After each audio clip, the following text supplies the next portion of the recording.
My name's Edmund Yakani, Executive Director of CEPO, one of the civil society delegate to the Nairobi peace talks under the Tumaini initiative between the Government of National Unity and the opposition that are non-signatory to the revitalized peace agreement.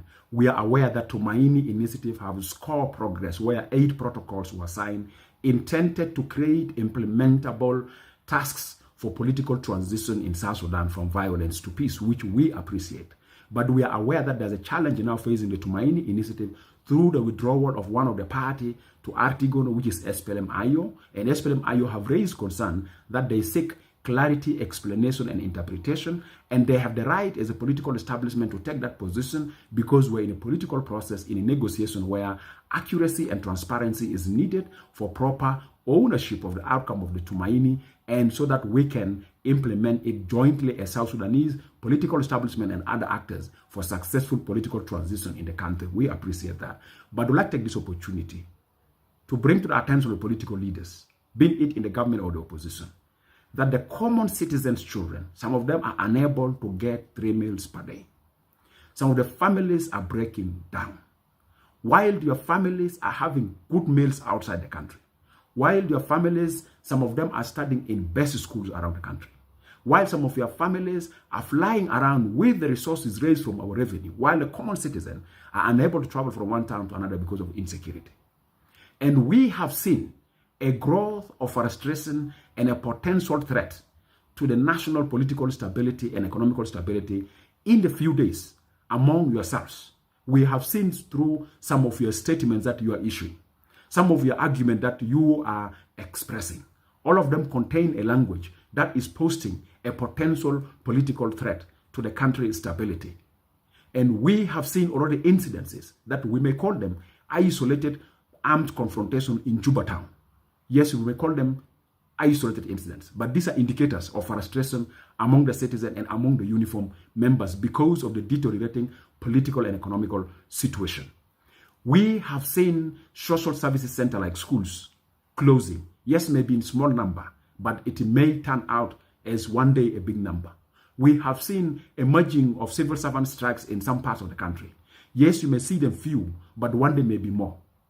All this because of your action of no compromise for designing a way that you can pave a political transition that is successful, that may bring peace and stability to the country and will make it common citizens to earn their living through their means.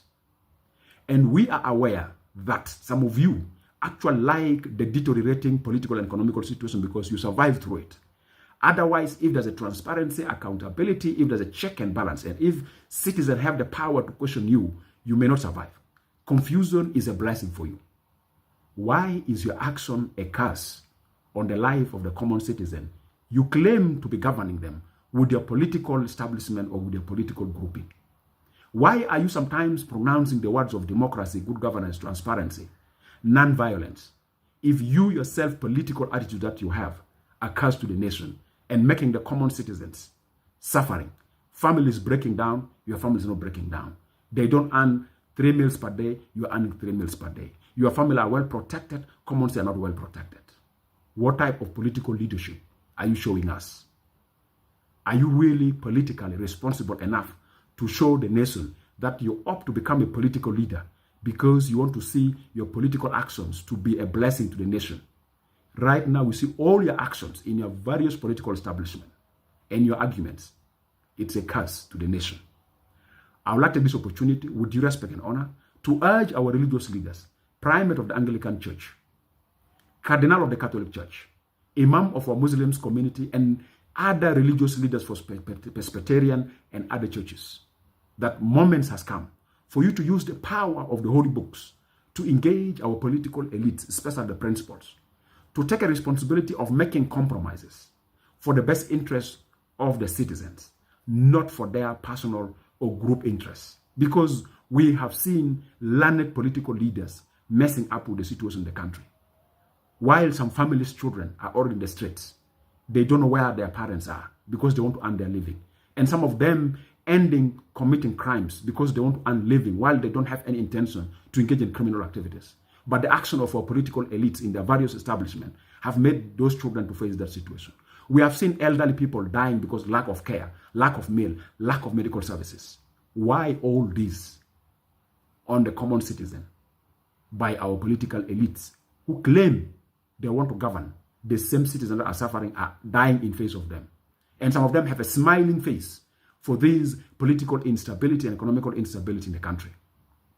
I would like to appeal to our political leaders at your various capacity, wherever you are in a political establishment. Moments of you demonstrating political compromises for the best interest of the citizens in the country is now, not tomorrow. Leave your personal or group interests. Take the interest of agreeing for a pathway that will,